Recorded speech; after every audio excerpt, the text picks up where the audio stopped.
விவசாயிகளின் நலன்களை பாதுகாக்க ஒரு சிறப்பு பாதுகாப்பு திட்டம் அவசியம் என மத்திய வர்த்தக மற்றும் தொழில்துறை அமைச்சர் பியூஷ் கோயல் தெரிவித்துள்ளார். கடந்த மாதம் கேமரூனில் 26 முதல் 29ஆம் தேதி வரை உலக வர்த்தக அமைப்பின் 14வது அமைச்சர்கள் மாநாடு நடைபெற்றது. இந்த மாநாட்டில் எடுக்கப்பட்ட முடிவுகள் குறித்து அமைச்சர் பியூஷ் கோயல் இன்று தில்லியில் செய்தியாளர்களிடம் விரிவாக எடுத்துரைத்தார். அப்போது பேசிய அவர் 4 நாள் மாநாட்டில் உலக வர்த்தக அமைப்பின் சீர்திருத்தங்கள், வளர்ச்சிக்கான முதலீட்டு வசதிகள், உலகளாவிய வர்த்தக பிரச்சினைகள் குறித்து விரிவாக விவாதிக்கப்பட்டதாக தெரிவித்தார்.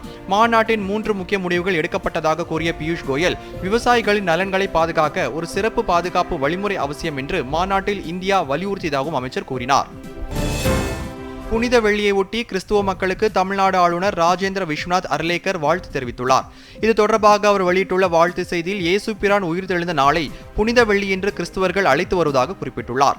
இயேசு பிரானின் தியாகத்தினால் மனிதர்களுக்கு மீட்பு கிடைக்கும் என்ற நம்பிக்கையின் அடிப்படையில் துயரமான நாளை புனித வெள்ளி என்ற பொருளில் கிறிஸ்துவ மக்கள் பின்பற்றி வருவதாக ஆளுநர் தெரிவித்துள்ளார். இயேசு பிரான் பிறந்து மரித்து உயிர்த்தெழுந்த தெய்வீக நிகழ்வை கொண்டாடும் கிறிஸ்துவ மக்களுக்கு இதயபூர்வமான புனித வெள்ளி வாழ்த்துக்கள் என்றும் ஆளுநர் ராஜேந்திர விஸ்வநாத் அர்லேக்கர் தெரிவித்துள்ளார். திமுக ஆட்சியில் அனைத்து தரப்பு மக்களுக்கும் பாதுகாப்பு இல்லை என்று அதிமுக பொதுச் செயலாளர் எடப்பாடி பழனிசாமி குற்றம் சாட்டியுள்ளார். தேசிய ஜனநாயக கூட்டணி வேட்பாளர்களை ஆதரித்து பிரச்சாரம் செய்து வரும் அவர் இன்று தருமபுரி மாவட்டத்தில் போட்டியிடும் அதிமுக, பாமக உள்ளிட்ட கட்சிகளின் வேட்பாளர்களை ஆதரித்து வாக்கு சேகரித்தார்.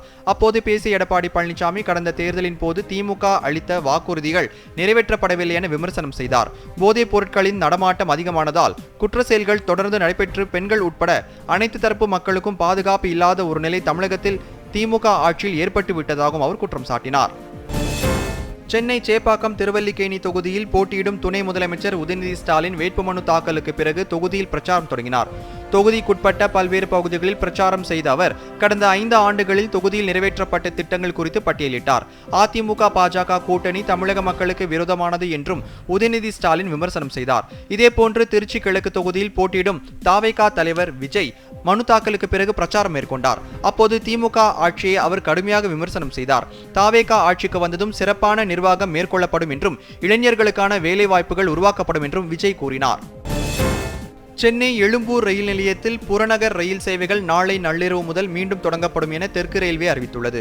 சென்னை எழும்பூர் ரயில் நிலையத்தின் நடைமேடை எண் 10 மற்றும் 11இல் மேம்பாட்டு பணிகளை மேற்கொள்வதற்காக பிப்ரவரி 20ஆம் தேதி முதல் ஏப்ரல் 5ஆம் தேதி வரை ரயில் போக்குவரத்திற்கு தடை விதிக்கப்பட்டிருந்தது. இதனால் பயணிகள் கடும் அவதிக்கு ஆளானார்கள்.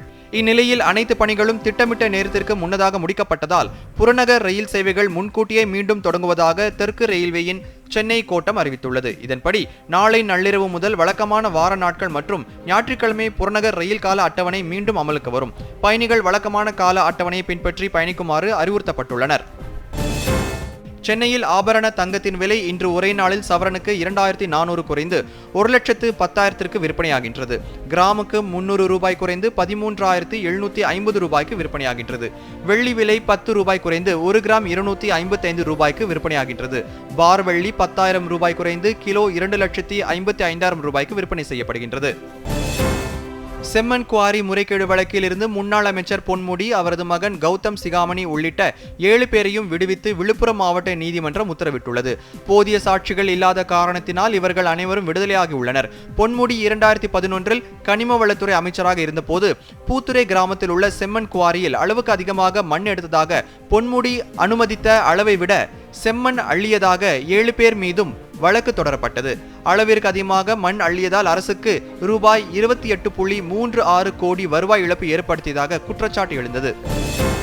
தேர்தல் ஆணையத்திற்கு எதிராக மேற்கு வங்க மாநிலம் கொல்கத்தாவில் திரிணாமுல் காங்கிரஸ் தொண்டர்கள் ஆர்ப்பாட்டத்தில் ஈடுபட்டனர். தேர்தல் ஆணையத்திற்கு முன்பாக நடைபெற்ற இந்த ஆர்ப்பாட்டத்தின் போது வெளி மாநிலங்களை சேர்ந்தவர்களை தேர்தல் ஆணையம் வாக்காளர் பட்டியலில் சேர்ப்பதாக குற்றம் சாட்டப்பட்டது.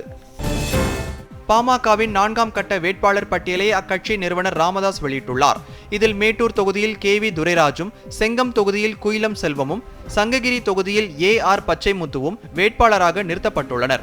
கலசப்பாக்கம் தொகுதியில் மா சுமனும், வாணியம்பாடி தொகுதியில் ப அன்பரசும், போலூர் தொகுதியில் ரா மணிகண்டனும் போட்டியிடுகின்றனர்.